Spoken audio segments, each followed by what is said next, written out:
Mike, Penn State had their blue-white game. I was looking forward to catching some players, but first I want to ask you, the atmosphere up there, without Joe Paterno, did it seem odd? Did you even notice that Joe wasn't for spring game usually in the booth? It was almost like you had to try to notice it to really notice it. It wasn't that big a deal. There weren't signs, there weren't chants.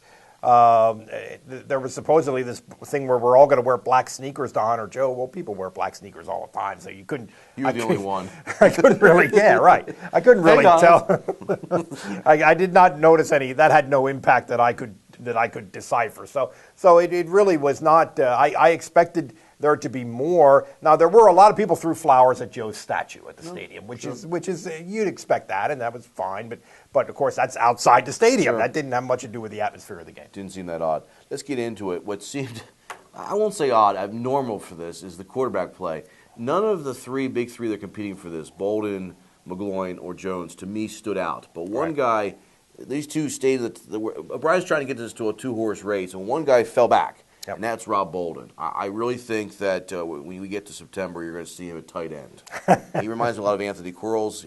The pass to Jordan Hill, who plays defensive tackle. That was not good. There was nobody around. I kept rewinding it on TV going, who was he throwing to? What was he seeing? That was not good. What did you see from the quarterback? And he actually threw 3 interceptions in the game, which is... That was my favorite one. I had a sort of... I agree with you, Starkey. I thought Bolden showed the same cluelessness about how to play the position that he really has shown for a while now, certainly for all of last year. And he does seem to be regressing. And I know that Bill O'Brien has said we would much prefer to have it down to just two quarterbacks when we start the preseason stuff, just from the standpoint of getting them enough reps to prepare. So I almost think it's at the point now where it makes sense to look at Bolden at another position. Do any of those two, Jones or McGloin, did any of them show you anything? I thought they forced one I saw too. But I thought they both did okay. I would put maybe McGloin slightly ahead in terms of his grasp of the offense, maybe, and Jones ahead in terms of ability, and that's not even close. Jones has, without question, he has exceptional throwing skills. He's a big kid who moves well.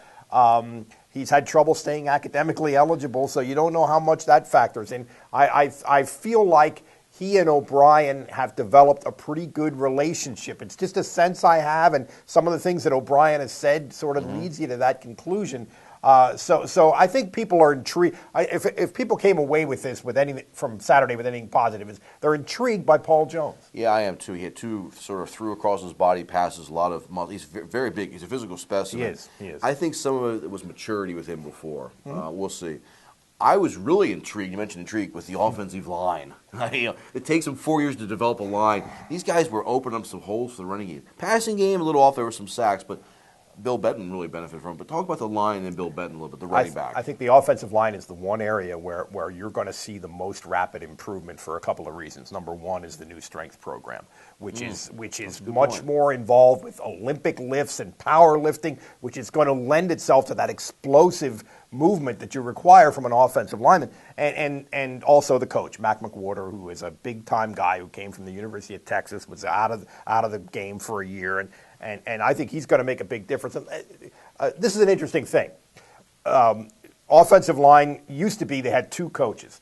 One guy handled the centers and guards, and the other guy handled the tackles and the tight ends. Though they were in separate meeting rooms.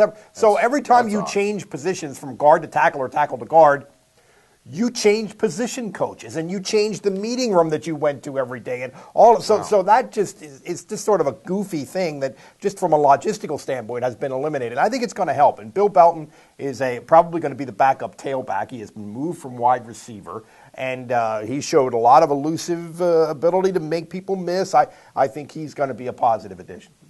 I'm impressed, and I also think he's got pass-catching skills, and they're going to use him, so maybe even a Wes Welker type that he used. And they are going to throw to the backs more. There's no doubt about that. He was a receiver last year, plus Wildcat. Ohio State game last year, he had a big role. Allen Robinson was somebody that emerged a little bit as a wide receiver during this game. Of course, they didn't use Justin Brown much. I don't think they need. He's proven he's going to be the number one guy.